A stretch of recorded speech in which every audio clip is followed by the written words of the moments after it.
heck of a game by St. John's.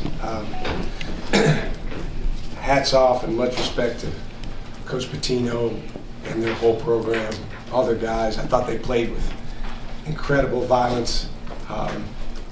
Just a more aggressive team for the majority of the game. We certainly had our moments, but overall, obviously what they did on the glass, and then Luis and Richmond, the force with which they got downhill deep in the paint was the biggest difference in this game. You know, for us, I thought the start of both halves were problematic offensively. St. John's had a lot to do with that. They did a terrific job in their defensive end trying to cut off some of our actions, and they did. I thought in both halves, our guys kind of figured it out a little bit, and we were able to create some openings and some seams that we could attack. We missed some shots that we really like down the stretch. Sometimes, you know, that obviously has a lot to do with the outcome of the game, but make no mistake about it, St. John's earned this win. The way that they fought on the glass was a difference maker. And again, Richmond specifically, but Luis as well, the force with which they got downhill was a real problem for us. Questions? Zach? You can just go. Sure. The way they, struggle shooting the three and tonight shooting free throws is, Rick Pitino's talked a lot about all year how this team kind of defies, logic and, what are your thoughts on the fact that they find ways to win despite their shooting limitations? Yeah, I mean, there's so many different factors that go into winning, and there's so many different factors that go into losing. Shooting is one that people pay a lot of attention to because, it's so obvious. But, if there's 50 of those factors and shooting is one of them, they're really good at the other 49. They do a terrific job of playing to their strengths and understanding that, in the paint is where they're going to have a huge advantage and on the glass, and they did a great job pressing that advantage. Right here.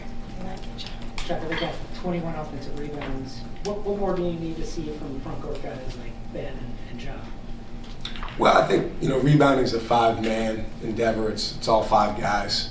I think that the rebounds they got, it started well before the shot went up. I think there were some defensive breakdowns at times that got them in position to rebound, and then they did a great job grabbing them. I mean, the reality is, on our team, if you line up our guys and you line up their guys, and we have a contest to see who can jump the highest to get the rebound, we got two or three guys that maybe can jump high. And two of those guys played a lot, Zaide, Lowery, and Chase Ross, and they got a lot of rebounds for us. The other guys didn't. So the other way you can rebound is the old school, put your body on guys, force them out, block out until the ball hits the floor and then go get it. Exaggerating with that. I thought at times St. John's was quicker to the ball. And then I thought, again, when we got in foul trouble, listen, these games are wars, these Big East games. And I've always felt this in my 4 years at Marquette since I got in this league.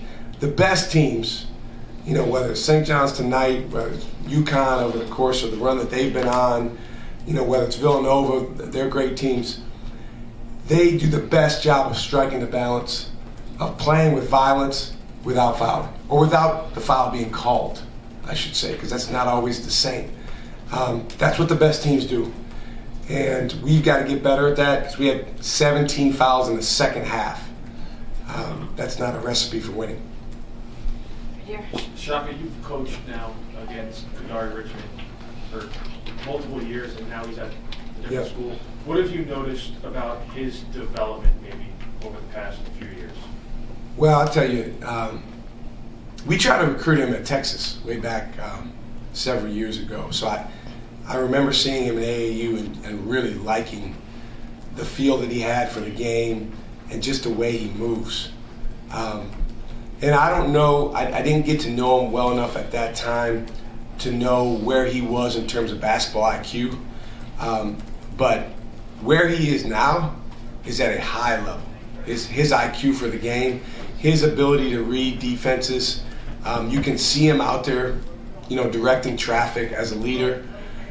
He hurt us as much with his passing today as he did with his scoring. And that's 2 games in a row because we only played against him once last year. He was hurt. The other time we played Seton Hall, and he whipped our butts the game that we played at Seton Hall. So we're going to have to find a way to be better against him. It's easier said than done. They did a really good job getting him in the middle of the floor and then changing the angles of their screens. And our guys, for whatever reason, kept getting on the side of him. Man, he's murder when you do that. You got to stay in front of him. And he was able to get deep and create a lot of opportunities. Shaka, kind of a two-parter. Was the fact that St. John's has had problems on the free throw line, did putting them on the line, was that any part of your strategy? No, we didn't foul on purpose one time tonight. Those fouls were all honest fouls. I don't know if you mean we should have hack-a-shacked, but certainly the way the game played out, maybe that would have worked out better. But they were in the double bonus, by the time it got late in the game. Between the rebounding and then plays in transition, those contributed to too many of our fouls. And you've had plenty of success in the college game here. When a team, the quality of being able to overcome your flaws, how does that translate in the long run for a team? Yeah, that's all of us. I mean, we all have flaws. Every team has flaws. Again, fans, media pay a lot of attention to shooting. But as we say in our program, that's 2%. There's another 98%.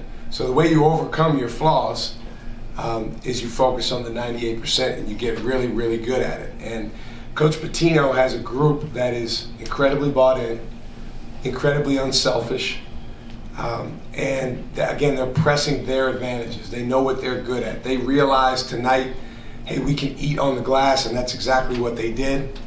And even though they didn't shoot a great percentage from the foul line, they got to the foul line so much that they made more free throws than us.